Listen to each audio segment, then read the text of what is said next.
When I was 9 years old, my parents took me to the Black Box exhibit at Movieland Wax Museum, which was just down the road on Beach Boulevard in Buena Park, California, where I grew up.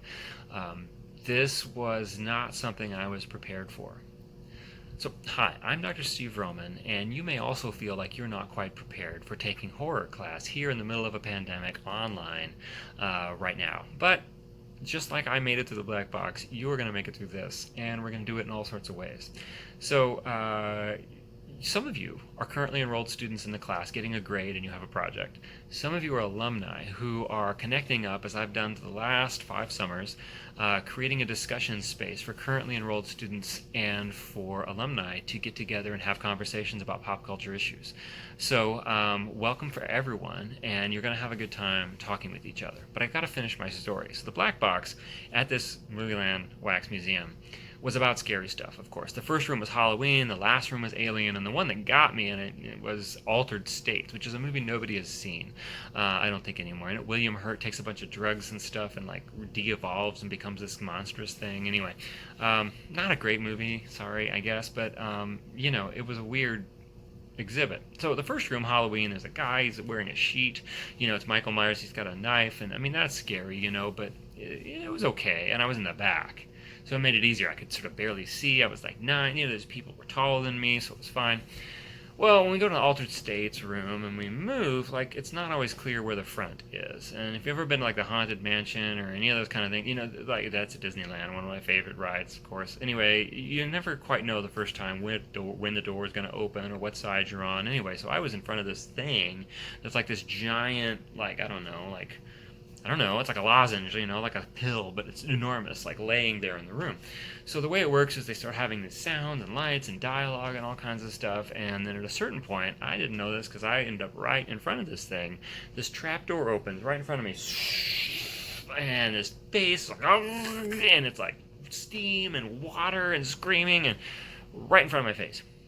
I was not quite ready for that. I was not prepared. The alien room to follow was scary, but after that moment, it was like forget it. So after that, and I don't know why I necessarily was in this horror exhibit. I mean, I'd seen some scary stuff before that I liked. The Invisible Feet and Forbidden Planet scared me, and I liked that. I think,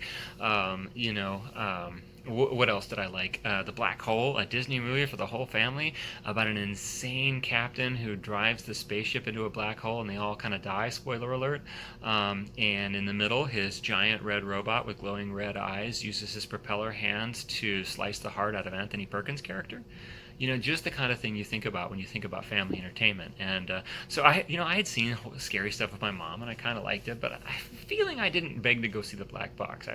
Maybe I'll have to ask my mom and see what she says about this. But so horror was this thing that was a part of my life, and I remember, having nightmares. I remember being scared. I remember just like a kid. All kids have these sort of moments, and so I think when I think about the Black Box, that's kind of where I think horror fits into life. When people wonder, like, why do we care about horror? Why do we want to be scared? It's so weird. What's wrong with you that you like this stuff? And some of you are fans of the genre. That's why you're in class. And you've had people being like, I think you're like kind of sick and twisted and messed up, and I think it's wrong that you like this stuff. If you're into Halloween or something like that. I think part of it is if you think about belief. When I was in that black box room and that face came out, I believed. It wasn't wax anymore. I believed. And that's the thing about horror, you believe. You do not want to believe at 3 in the morning when you know that if you keep your toe under the covers, the monster under the bed won't be able to eat you. You wish to not believe. Whereas everything else in life, from Santa Claus on, is you have to work to believe. How do I make sure that I can believe? Whereas, horror, you can't escape. And that we want to believe things. We want to believe in the fantastical. We want to believe in a world that's deeper than the one that we have. You can believe in unicorns or hobbits or dragons or any of that kind of stuff, but you kind of know they're not real, and it's super hard to really believe them. Whereas monsters, you'll believe. And whether you want to or not, at a certain time, you'll get really close and look in the mirror, and you wonder if it's moving when you didn't. And so fear is connected up with this ability to believe things that otherwise we wouldn't. And that's what makes horror an interesting genre. You think about all the ways in which we use fear in politics, for example, to make people believe things. Well, in horror, it's the same kind of thing. You have this whole genre for 140 years. It's really about the edges of things that we're afraid of and that bother us. And we see what that means. Well, it turns out that, as you explore that, it's a great way to sort of explore ideas over time. And I would argue that horror is one of the more active idea-based genres. Science fiction is obviously an idea genre, but there's a lot going on with horror. It's some of the most conservative, yet and also some of the most liberal texts you'll find, some of the most regressive and some of the most progressive.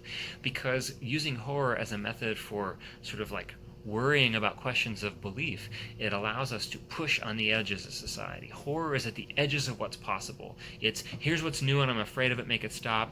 Here's what's old and I'm afraid of it, make it stop. And they all connect together into these texts. Whereas, I've taught romantic comedies before. That's straight down the middle of culture. You know exactly what you're going to get. Romantic comedies, sitcoms, all that kind of stuff tells us exactly who we kind of are or who we wish that we were. Whereas horror is who we're afraid we are, who we're afraid we're becoming, and what we're afraid is going to happen. And there seems nothing more relevant in this age that we're living in 2020 to be thinking about those questions. So, all that said, I'm going to stop there. And most of the other ideas about horror and introductions to what it does and how it works are all part of your work to come. But I'm just going to leave that there as a way to think about what's going on. So if you're an alumni or a friend and you're a part of this, welcome. And I'm going to take the next couple minutes on this video to explain some of the coursework stuff to everybody else. So you're probably free to go.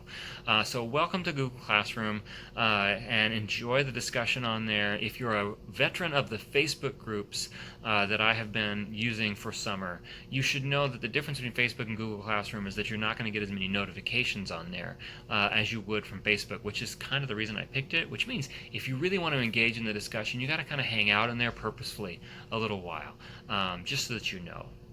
That's the difference. All right, so alumni folks, I'll see you later. All the readings and watchings are online. You can find everything you need in the Google Classroom, and let me know how it's going. All right, now for currently enrolled students, you probably haven't used Google Classroom at TLU before.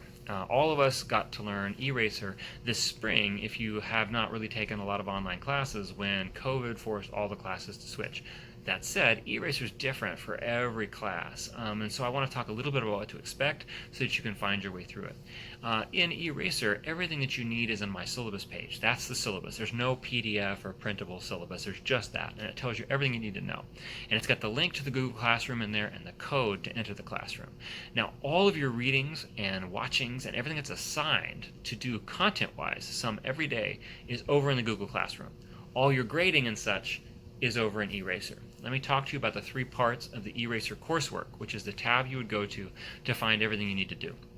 At the top is daily work. Every day at noon, you're going to have a kind of quiz, but it's more than a quiz, it's more like a short response paper about all of the readings for that day. So day 1 is due this first Monday on the 6th at noon. You should have that ready. That's why this video is coming to you the day before.